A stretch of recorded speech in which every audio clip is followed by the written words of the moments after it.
All right, let's talk about something that so many of us feel but rarely talk about. Have you ever had that nagging feeling that you're just fundamentally too much or maybe not enough?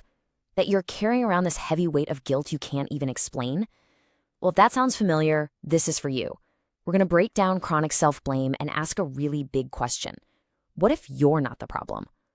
I mean, really think about it for a second. Something goes wrong at work, a friend seems a little distant, maybe a plan you were excited about falls through. What's that very first, immediate gut reaction? Is it to scan everything you've done, trying to find your mistake, to pinpoint where you messed up? If that's your automatic response, you're about to find out why. And here's the thing. That impulse, it's not a character flaw. It is not a sign of weakness. What if I told you it's actually a really sophisticated survival program your brain built a long, long time ago just to keep you safe? It's an old program that's just still running. Today, we're going to decode that program together. So where does this programming even come from? Well, to figure out why we blame ourselves so much as adults, we actually have to go way back. For most of us, it all starts as a brilliant and totally necessary childhood survival strategy. You see, our brains are kind of hardwired with this thing called the just world hypothesis. It's this deep, often unconscious need to believe that the world makes sense, that it's fair and orderly. Good things happen to good people, bad things happen to bad people. And why do we need to believe that? Well, because if the world is predictable, we feel safe. A world that's totally random and chaotic, that's terrifying. So just imagine you're a little kid in a really unpredictable home. Maybe a parent was emotionally volatile or super critical or just not there. For a child's mind, accepting that their world is random and unsafe is just unbearable. So the brain performs this little piece of genius. It blames itself. The logic goes something like this. If the problem is me, if I was just a little quieter or smarter or better, then I can fix it. And if I can fix it, then I'm in control. Self-blame, in a weird way, creates this powerful illusion of safety. And this is why it's such an effective mental shortcut. Think about it. For a child's developing brain, trying to process the idea that their caregiver, their source of survival, is flawed or unsafe, that is way too complex and overwhelming. It's so much simpler, so much more direct to just land on, I must have done something wrong. It's my fault. It saves a ton of mental energy and gives you a clear, even if it's wrong, answer. So what happens when that old survival program just keeps running, long after you've grown up? Well, it looks like saying I'm sorry all the time, even for things that have nothing to do with you. It's that sinking feeling in your stomach that you're somehow responsible for your partner's bad mood. And oh, it is that intense, overwhelming wave of guilt that washes over you when you finally work up the courage to say no and set a boundary. You're still running that old program that says it's up to me to keep everyone and everything okay. Now, to really get to the heart of this, we have to pull apart two feelings that get tangled up all the time, but they are profoundly different.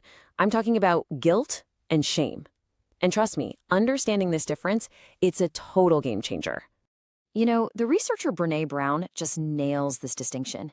Guilt says, I did something bad. See how it's focused on a behavior? It can actually be pretty helpful, right? It can motivate us to apologize, to make things right. But shame? Shame is a whole different beast. Shame doesn't say I did something bad. Shame says I am bad.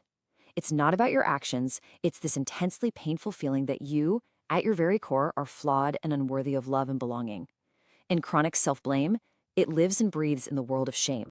So, what happens when this internal tendency you have towards shame and self-blame meets someone on the outside who knows instinctively or not how to use it against you?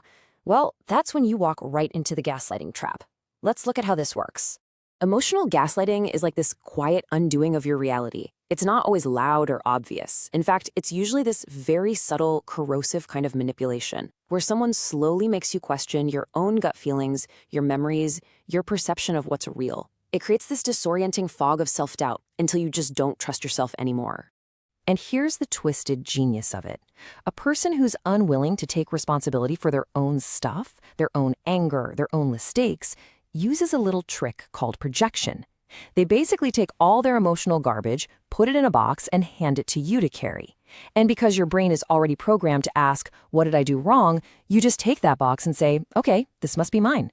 Your self-blame becomes the weapon they use against you. And I bet you've heard these phrases a million times. At home, you're being way too sensitive. In a relationship, after they've hurt your feelings, you're overreacting. It wasn't a big deal. At work, when you bring up a real issue, okay, let's not get all emotional about this.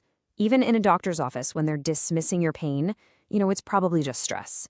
Every single one of those phrases is a tiny little act of dismissal that reinforces that toxic story your feelings are wrong. Okay, so we've looked at the problem. We've dug into its roots. We see how it gets used against us.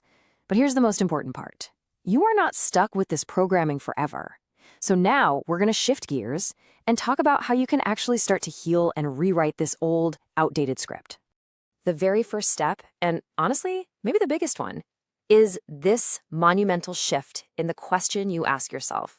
For your whole life, you've probably been asking, what's wrong with me? Which always implies that you are the problem. I want you to start asking a new question, a much kinder question. What happened to me? This one simple change moves you out of self-criticism and into self-compassion. And that is where all the healing begins. So healing involves a few really practical steps. Number one, just notice the voice. When that self-blame thought pops up, you don't have to fight it. Just notice it. Ah, there's that old story again. Step two, question the story. Ask yourself, is it really 100% absolutely true that this is all my fault? What other factors were at play here? Step three, start setting tiny boundaries. Practice saying no to a really low-stakes request and just allow yourself to sit with the discomfort.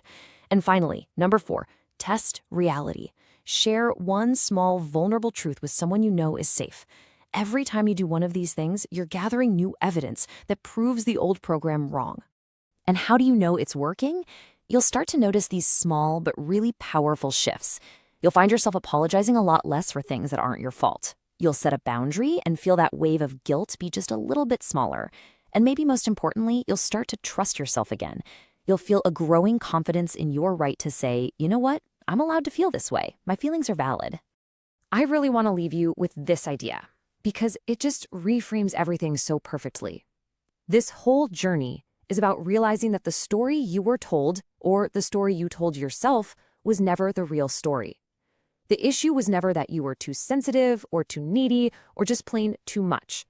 The issue was that the environment around you didn't give you enough of what you needed to feel safe and to thrive. Ultimately, healing from this kind of chronic self-blame is about recognizing what is yours to carry and what isn't. You have spent more than enough time carrying the weight of other people's responsibilities, other people's feelings, other people's mistakes. You're absolutely allowed to set that weight down. It was never yours in the first place. If you enjoyed this video, hit the like and subscribe button and join our community of bridge builders. Let's keep exploring the weird and wonderful ways our psychology shapes who we are today. See you in the next one.